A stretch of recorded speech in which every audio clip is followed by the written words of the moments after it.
ಕಾರ್ಯಕರ್ತರವರೆಗೂ ನಮ್ಮ ಪಕ್ಷಕ್ಕೆ ಸೇರ್ಪಡೆಗೊಳ್ತಾರೆ. ಅವ್ರಿಗೆಲ್ಲರಿಗೂ ನಮ್ಮ ಪಕ್ಷದ ಮೇಲೆ ವಿಶ್ವಾಸ ಇದೆ. ನಾವು ಹೇಳೋದಿಷ್ಟೇ, ನಿಮ್ಮನ್ನು ನಾವು ಗೌರವಯುತವಾಗಿ ನಡೆಸ್ಕೊಳ್ತೀವಿ.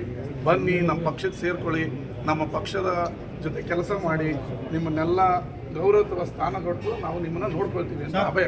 ದಿಶಾ ಸಭೆಗೆ ನಿಮ್ಮ ಒಬ್ಬರನ್ನ ಹೊರತುಪಡಿಸಿ ಬೇರೆ ಅವ್ರು ಯಾರು ಪಾಲ್ಗೊಳ್ತಿಲ್ಲ ಕಾಂಗ್ರೆಸ್ ಅವರು, ಯಾಕೆ? ಅದ್ರ ಬಗ್ಗೆ ನನ್ನದು ನೋ ಕಮೆಂಟ್ಸ್. ನನಗೆ ನನ್ನ ಕ್ಷೇತ್ರದ ಅಭಿವೃದ್ಧಿ ಕಾರ್ಯಗಳು ಮುಖ್ಯ, ಅದರಿಂದ ನಾನು ಬರ್ತೀನಿ. ಧನ್ಯವಾದ. ಈಗ ಆಲ್ರೆಡಿ ಇದ್ರ ಬಗ್ಗೆ ಸಾಕಷ್ಟು ನಾನು ಮಾತಾಡಿದ್ದೀನಿ. ನಮ್ಮ ಶಾಸಕರನ್ನ ಅವ್ರಿಗೆ ಸಂಖ್ಯೆ ಬಲ ಇಲ್ಲ ಗೆಲ್ಲೋಷ್ಟು. ನಮ್ಮ ಹತ್ರ 136 + 3 139 ಓಟಿ ಇದೆ. 3 ಜನ ಸಹ ಸದಸ್ಯರು ನಮ್ಮ ಪಕ್ಷದ.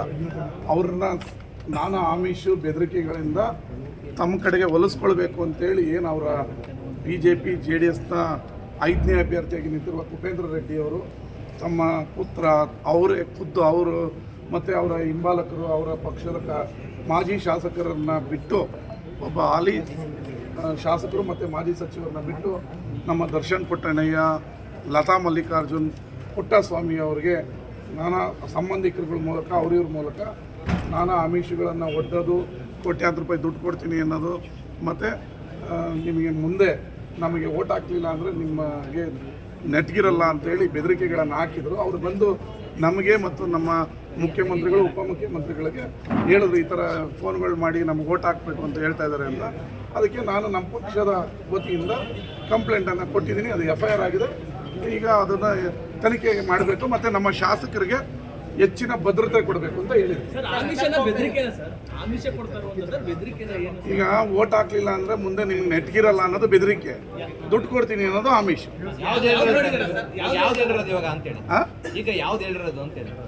ಅಂದ್ರೆ ಆಮಿಷು ದುಡ್ಡು ಕೊಡ್ತೀನಿ ಅನ್ನೋದು, ನಾಳೆ ನೆಟ್ಗಿರಲ್ಲ ಅನ್ನೋದು ಬೆದರಿಕೆ. ಎರಡು FIR ಕಾಪಿ ಇರಬೇಕಲ್ಲ ನಿಮ್ಮ ಹತ್ರ. FIR ಆಗಿದೆಯಲ್ಲ. ದುಡ್ಡು ಕೊಡ್ತೀವಿ, 10 ಕೋಟಿ ಕೊಡ್ತೀವಿ, 5 ಕೋಟಿ ಕೊಡ್ತೀವಿ, ನಮ್ಗೆ ಓಟ್ ಹಾಕಬೇಕು ಅಂತ ಇದ್ದಾರೆ. ನಮ್ಮ 136 ಜನ ಮತ್ತು 3 ಜನ ಪಕ್ಷೇತರರು ಗಟ್ಟಿಯಾಗಿ ನಮ್ಮ ಜೊತೆ ಇದ್ದಾರೆ. ಅವರು ಯಾವುದೇ ಆಮಿಷಗೂ ಒಳಗಾಗಲ್ಲ. ನಮ್ಮ 3 ಅಭ್ಯರ್ಥಿಗಳು ಅಜಯ್ ಮೆಕಾನ್ ಅವರು, ನಾಜರ್ ಹುಸೇನ್ ಅವರು, GC ಚಂದ್ರಶೇಖರ್ ಅವರು ಗೆದ್ದೇ ಗೆಲ್ತಾರೆ. ರೆಸಾರ್ಟ್ಗೆಲ್ಲ ಹೋಗ್ತಾ ಇಲ್ಲಪ್ಪ. ಸೋಮವಾರನೂ ಅಸೆಂಬ್ಲಿ ಇದೆ. ಇವತ್ತು ಇದ್ದಿದ್ದು ಸೋಮವಾರವರೆಗೂ ಕಂಟಿನ್ಯೂ ಆಗಿದೆ. ಸೋಮವಾರ ಎಷ್ಟು ಗಂಟೆಗೆ ಫೈನಾನ್ಸ್ ಬಿಲ್ ಅಪ್ರೂವಲ್ ಆಗಬೇಕು ಮತ್ತು ಮುಖ್ಯಮಂತ್ರಿಗಳು ಉತ್ತರ ಕೊಡಬೇಕಾಗಿರೋದ್ರಿಂದ ರಾತ್ರಿ 10 ಗಂಟೆ ಆಗ್ಬೋದು, 11 ಗಂಟೆ ಆಗ್ಬೋದು. ಎಲ್ಲಿ ರೆಸಾರ್ಟ್ಗೆ ಹೋಗ್ತೀರಾ? ಮಂಗಳವಾರ ಬೆಳಗ್ಗೆ 9 ಗಂಟೆಯಿಂದ ವೋಟಿಂಗ್ ಇದೆ. ಯಾವ ರೆಸಾರ್ಟ್ಗೆ ಹೋಗಕ್ಕೆ ಸಾಧ್ಯ? ಸೋಮವಾರ ಅಧಿವೇಶನ ಇದೆಯಲ್ಲ. ಅಲ್ಲ, ನೀವು ಸ್ಪೀಕರ್ ಅಲ್ವಲ್ಲ, ಇಷ್ಟೊತ್ತಿಗೆ ಸೆಷನ್ ಮುಗಿಯುತ್ತೆ ಅಂತ. ನಮ್ಮ ಸ್ಪೀಕರ್ ಒಂಥರ ಸ್ಕೂಲ್ಗಿಂತ ಹೆಡ್ ಮಾಸ್ಟರ್ ಥರ 9 ಗಂಟೆಗೆ ಸ್ಟಾರ್ಟ್ ಮಾಡಿ 10 ಗಂಟೆಗೆ ಮುಗಿಸ್ತಾರೆ. DK ಶಿವಕುಮಾರ್ ಅವರು ನೇರವಾಗಿ ಆರೋಪ ಮಾಡಿದ್ದಾರೆ, ಕುಮಾರಸ್ವಾಮಿ ಅವರೇ ಈ ರೀತಿ ಆಮಿಷ ಬೆದರಿಕೆ ಎಲ್ಲವನ್ನೂ ಹಾಕ್ತಿದ್ದಾರೆ, ನಿಜಾನ ಅಂತ? ಅದು ನೀವು DCM ಅವ್ರ ಹತ್ರನೇ ಕೇಳಿ. ನನಗೆ ಯಾರ್ಯಾರು ಬೆದರಿಕೆ ಹಾಕಿದ್ರು ಮತ್ತು ಆಮಿಷ ಒಡ್ಡಿದ್ರು ಅನ್ನೋದನ್ನ ನಾನು ಕಂಪ್ಲೇಂಟಲ್ಲೇ ಕೊಟ್ಟಿದ್ದೀನಿ. 37 ಕ್ರೆಸೆಂಟ್ ಹೋಟೆಲ್ ಮಾಲೀಕ ರವಿ ಲತಾ ಮಲ್ಲಿಕಾರ್ಜುನ್ ಅವರ ಮಗನಿಗೆ ಫೋನ್ ಮಾಡಿದ್ದಾರೆ. ಕುಪೇಂದ್ರ ರೆಡ್ಡಿ ಮಗ ಬಂದು ತಮ್ಮನ್ನು ಮಾತಾಡಬೇಕು ಅಂತಿದ್ದಾರೆ.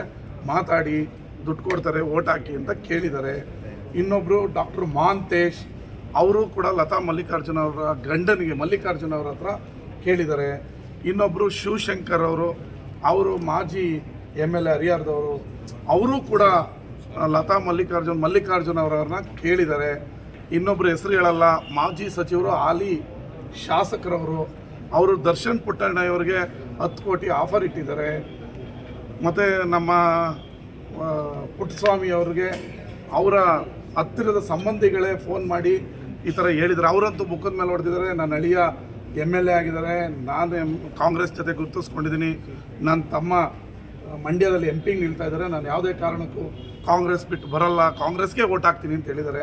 ಈ ರೀತಿ ನಮ್ಮ ಪಕ್ಷದ ಶಾಸಕರನ್ನ ಎಳೆಯೋಕ್ಕೆ ಹೊರಟಾಗ ಕಾಪಾಡ್ಕೊಳ್ಳೋದು ಮತ್ತು ಅವ್ರಿಗೆ ರಕ್ಷಣೆ ಕೊಡಬೇಕಾಗೋದು ನಮ್ಮ ಕರ್ತವ್ಯ ಅಲ್ವಾ?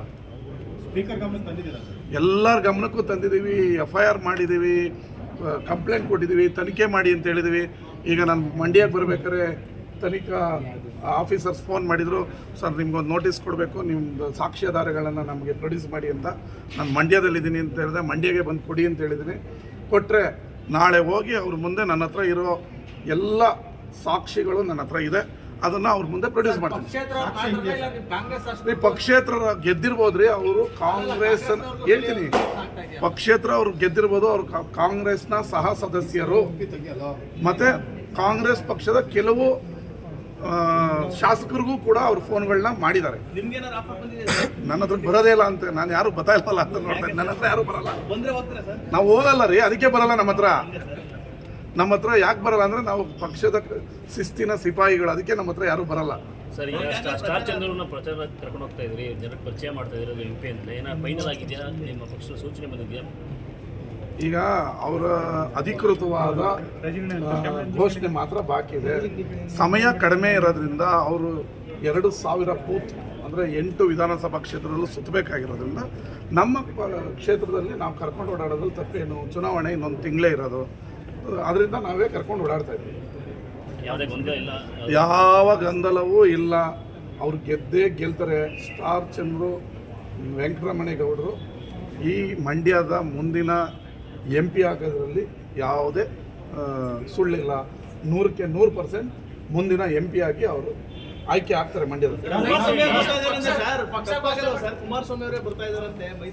ನಮ್ಮ ಪಕ್ಷದ ನಮ್ಮ ಚುನಾವಣೆ, ವಿರೋಧ ಪಕ್ಷದಲ್ಲಿ ಯಾರು ಬರ್ತಾರೆ ಅನ್ನೋದು ನಮಗೆ ಸಂಬಂಧ ಪಡದೇ ಇರೋದು. ಅವರ ಪಕ್ಷದ ಅಭ್ಯರ್ಥಿಗಳು ಅವ್ರದ್ದು, ಕಾಂಗ್ರೆಸ್ ಪಕ್ಷದ ಕಾಂಗ್ರೆಸ್ದು. ನಮ್ಮ ಚುನಾವಣೆ ನಮಗೆ, ಅವ್ರ ಚುನಾವಣೆ ಅವ್ರಿಗೆ. ಜನ